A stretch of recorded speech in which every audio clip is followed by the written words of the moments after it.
কেন? এই কেনর জবাব আমাদের কাছে নেই। আমাদের একটা পিওএস এসেছে, পুলিশ অফিসার্স হাউজিং সোসাইটি, এই যে 300 ফিটে। আমি তো ইউনিভার্সিটি থেকে সবচেয়ে লেখাপড়া জানা মেধাবী ছাত্র বা শিক্ষিত লোক বলে দাবি করি, আমার সহকর্মীরা দাবি করে, আমরা মিলেই তো ওইটা বানাইছি। ওখানে বাড়ি করতেছে, আমাদের আবার 2টা কমিটি বানাইতেছে। কি করতে কমিটি বানাতে হয়েছে? আমার ডিআইজি সাহেব 1 ইঞ্চি ছাড়বেন না, ওনার ওয়াল আমার ভাঙতে হবে। তাই সাধারণ মানুষকে কি বলবো? আমার ডিআইজি সাহেব যে প্লটটা পেয়েছে বাড়ি করতেছেন, উনি 1 ইঞ্চি আইন অনুযায়ী যেটা সারার কথা উনি ছাড়বেন না, ওনার প্রেসিডেন্ট দিয়ে ওইটা ওনাকে নিয়ে নিতে হবে। এই যদি হয় আমাদের মানসিকতা, কিভাবে আপনি এগুলো ঠিক করবেন? এখন আমাদের নিজেদের পরিবর্তন আনতে হবে। নীতি নৈতিকতার পরিমাণ বিষয়টি এত নিম্ন পর্যায়ে আমাদের চলে গেছে। আমার খালি টাকা দরকার, আমার টাকা দরকার। এটা কিভাবে আসতেছে ওটা কোনো ইম্পর্টেন্ট না। ড্রাগ বেঁচে আসতেছে, না জোয়া খেলে আসতেছে, না দুর্নীতি করে আসতেছে, দ্যাট ডাজ নট ম্যাটার। যে কোনো উপায়ে আমার টাকা দরকার। এই কোন এক সমাজে আমরা চলে গেলাম? নীতি নৈতিকতা এইরকম একটা লেভেলে চলে গেছে। সো এটারও ইম্প্রুভমেন্ট, এটাও হয়তো একটা দুঃশাসন, দীর্ঘদিনের দুঃশাসন এর ফল হলো এইটা। হ্যাঁ, 15 লক্ষ টাকা দিয়ে আপনি কি করেন? 15 লক্ষ টাকা দিয়ে আপনি কুরবানির ছাগল কিনে আনেন। আমি এই বাসায় বাস করি, আমি একজন সরকারি কর্মকর্তা, আমার ছেলে 15 লক্ষ টাকা দিয়ে ছাগল কিনে এনে।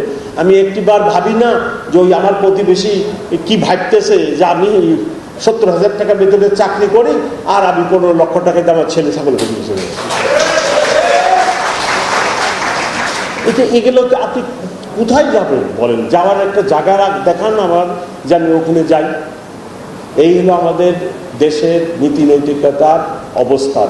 মানুষের বিসিএস পাস করে আপনার ইউনিভার্সিটি থেকে যারা ফার্স্ট হচ্ছে, আগে তারা টিচার হতো। টিচার কি হবে রে বাবা তুমি? আমি টিচার, হয় ইউনিভার্সিটি টিচার হবো, না কলেজের টিচার হবো, না স্কুলের টিচার হতো। এখন কি আমি কাস্টমস, আমি ট্যাক্স, আমি পুলিশ, এইগুলো হবে। কি কারণ?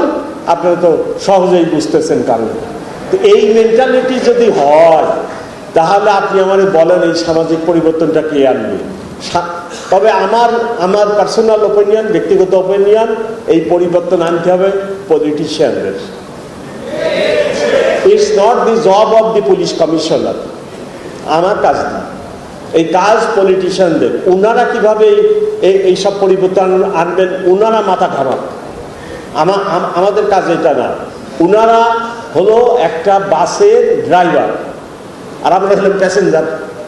এখন উনি গাড়ি চালায়, বাসটা চালায়, যেখানে নিয়ে যায় আমাকে তো ওইখানেই যেতে হবে। তা আমি প্যাসেঞ্জার হিসেবে তো আর এই গাড়ি ইচ্ছা মতো যেখানে খুশি নিতে পারবো না। পলিটিশিয়ানস আর দি কি বলেন, ড্রাইভিং সিটে, আপনার ড্রাইভিং সিটে, আর আমি প্যাসেঞ্জার। এখন আপনি যেখানে নিয়ে যাবেন, নরকে নিলে আমাকে নরকেই যেতে হচ্ছে।